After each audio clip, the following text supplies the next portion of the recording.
Dhismo cusub oo loogu talagalay inay ku shaqeeyaan guddiga madaxa bannaan ee hirgelinta dastuurka ayaa waxaa xariga ka jaray Gudoomiyaha Aqalka Sare ee Baarlamaanka Xukuumadda Federaalka Soomaaliya Cabdi Xaashi Cabdulaahi. Gudoomiyaha iyo mas'uuliyiinta kale ee la socday ayaa kormeeray xafiisyada ay ku shaqeyn doonaan guddiga iyo shaqaalihiisa. Ugu horreyna waxaa madasha ka hadlay Gudoomiyaha Guddiga Madaxa Bannaan ee Hirgelinta Dastuurka Maxamed Daahir Faarax, isagoona ka hadlay qaabkii ay u shaqeynayeen magacaabeen dadkii gacanta ka geystay hirgelinta xarunta cusub, wuxuuna uga mahadceliyey waxqabadkooda. Horta dhulka si dhisme loo helo waa in la helaa dhulkii laga dhisi lahaa. Marka dhib badan baa naga soo martay inaanu helno dhul maartay laga dhiso xafiiskan. Marka juhdi badan iyo waqti dheer ka bacdi iyo meelaha aan garanaysaa muxuu ahaa ku guuleysan weynay. Waxaa noogu daaqay yani dhulkan uu ku fadhiyo xafiisku Gudoomiye Cabdi Xaashi Cabdulaahi oo matalayay aqalka sare ee baarlamaanka.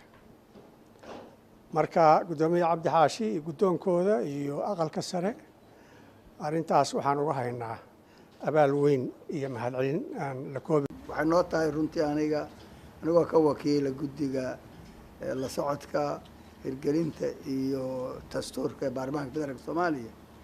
waxay noo tahay runtii farax iyo rayn inaan aragno dhibaatadii ay ku jireen guddiga ICRIC inay ka baxeen maantay qaybtii ugu muhiimsaneed inay ka baxeen oo salka dhulka dhigeen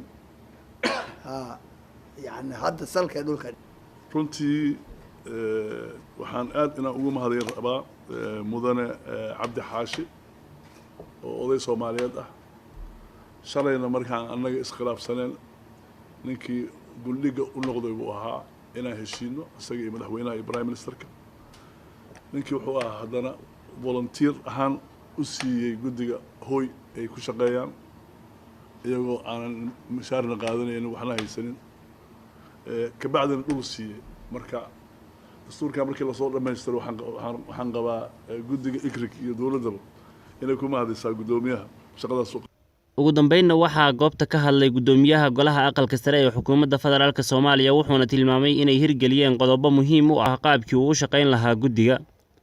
maanta waxaan isleeyahay farxad bay guud ahaan inoo tahay in horta kolka ugu horeysa wixii ugu muhiimsanaa laba arrimood oo aad muhiim u ah inuu helay mid waa xafiis iyo qalabkii ku shaqeyn lahaa iyo shaqaalihii la shaqeyn lahaa iyo waxoogaagii gunnada ahayd iyo howlaha lagu fulin lahaa. marka waxa weeye guddigaasina waa guddigii hadda diyaarin mahayee wuxuu hayaa dib u eegis iyo sixitaan. waxa kale ee farxada maanta saddexdii hay'adood ee dastuurkan u xil saarnaa inay iyaga oo wada jira maanta halka diyaar ku yihiin